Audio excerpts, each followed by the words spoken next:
He murdered a man. He ran from his calling. And for 40 years, he disappeared into the desert.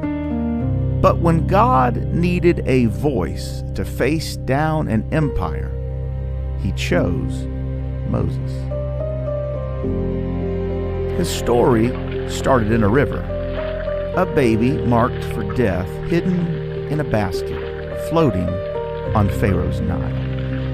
Raised as royalty, trained in the wisdom of Egypt, but his blood was Hebrew. And one day, the divide was too great to ignore. I saw the whip and the blood, and I couldn't unsee it. Then I struck the Egyptian, and I ran. Midian became his hiding place.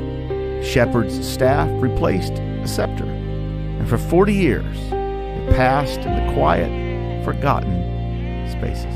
I thought God was done with me. I buried my calling. I buried my voice. But sometimes the wilderness isn't punishment. It's preparation.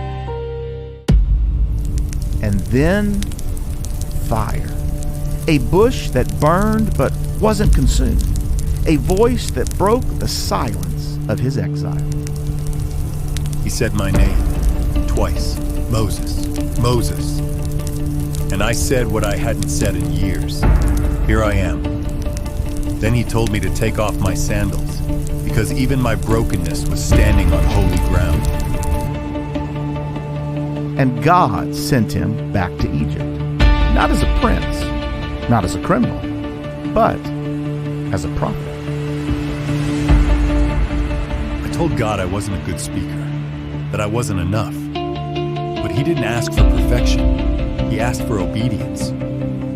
And Moses stood before the most powerful man on earth with nothing but a staff and the weight of heaven behind him. 10 plagues, one by one, Egypt trembled. Frog, blood, locusts, darkness, and death.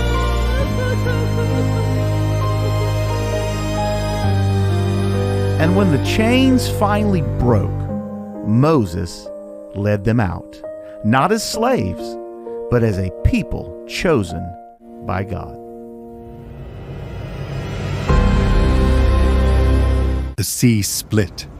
Walls of water rose like monuments, and we walked through on dry ground. Behind us, Pharaoh's army drowned. But in front of us, we could see God's promise. But freedom didn't mean ease. The wilderness still tested them. Doubt, rebellion, delay.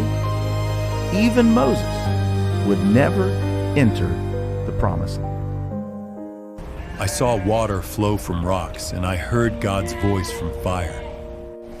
But I also failed him. Still, he let me see the land from the mountain. And that was enough. Moses didn't start out fearless. He started out afraid, ashamed, unsure. But God isn't looking for polished voices. He's looking for surrendered ones. God doesn't call the qualified. He qualifies the called. So if you think your past disqualifies you, remember me. If he could speak through me, he can speak through you. You may feel unworthy, inadequate, or even afraid, but God still chooses voices like yours to bring freedom, to speak truth, and to change the world.